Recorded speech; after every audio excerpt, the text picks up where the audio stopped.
High বন্ধুরা, আমি মৌ। It's all about মৌ। এই চ্যানেলে আপনাদের সকলকে জানাই স্বাগত। তোমরা আজকে সোমবারে দেখছো ব্লগটা, বাট এই ব্লগটা গতকাল অর্থাৎ সানডেতে শ্যুট করা আছে। আর সানডে মানেই আমার কাছে খুব সুন্দর একটা দিন, খুব স্পেশাল একটা দিন, বিকজ সানডেটা হচ্ছে বিশ্রামবার। তো সেই বিশ্রামবার মানেই চার্চে আসা। তো আমি এখন রয়েছি চার্চে, তো দেখতে থাকো এবং সাথে থাকো।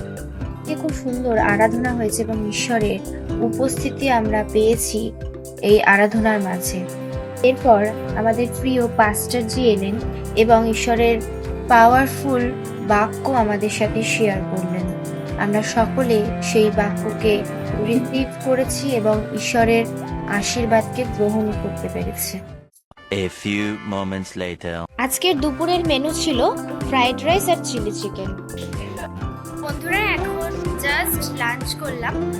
লাঞ্চে ছিল যেটা তোমাদের সাথে শেয়ার করেছি।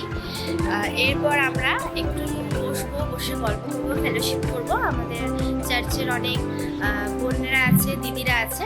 তো তোমরা দেখতে থাকো এবং সাথে থাকো। One eternity later. বিকেল হয়ে গেছে, তো এরপর সার্ভিস শুরু হবে। সকালের সার্ভিস যেরকম হয় 8:30 থেকে, বিকেলেও 5টা থেকে সার্ভিস হয়।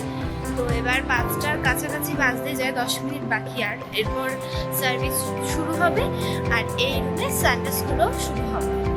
দেখুন বন্ধুরা, বাচ্চারা সানডে স্কুলে অনেক অ্যাক্টিভিটির মাধ্যমে ঈশ্বরের বাক্যকে শিখছে, যাতে তারা ফিউচারে খুব সুন্দর করে নিজেদের জীবনকে ঈশ্বরের পথে কাটাতে পারে। বন্ধুরা, চার্চ থেকেই বেরোলাম, বাড়িতে যাওয়ার জন্য রওনা দিয়েছি। আর সাথে রয়েছে মা। মা, একটু হাই করে দাও। হাই। তো আজকের দিনটা কিছুটা এরকম করেই কেটেছে। হয়তো তোমাদের সাথে অনেকটা ডিটেলসে কিছু শেয়ার করতে পারিনি, বিকজ এই সানডেটা অনেকটাই ব্যস্ততার মধ্যে কাটে।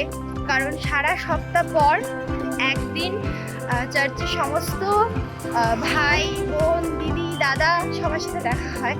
তো ভীষণ যেরকম এক্সাইটেড থাকে, অনেক কিছু ফেলোশিপ হয়, অনেক গল্প করি, মজা করি, ছবি তুলি। তো সেই জন্য খুব ব্যস্ত থাকি। তো যতটা পেরেছি তোমাদের সাথে শেয়ার করেছি। আর তোমাদের যদি এই ব্লগটা ভালো লাগে, অবশ্যই লাইক, কমেন্ট, শেয়ার এবং সাবস্ক্রাইব করতে ভুলবে না। আর যদি ফেসবুক থেকে দেখছো, অবশ্যই ফলো করে দেবে পেজটা। Thank you.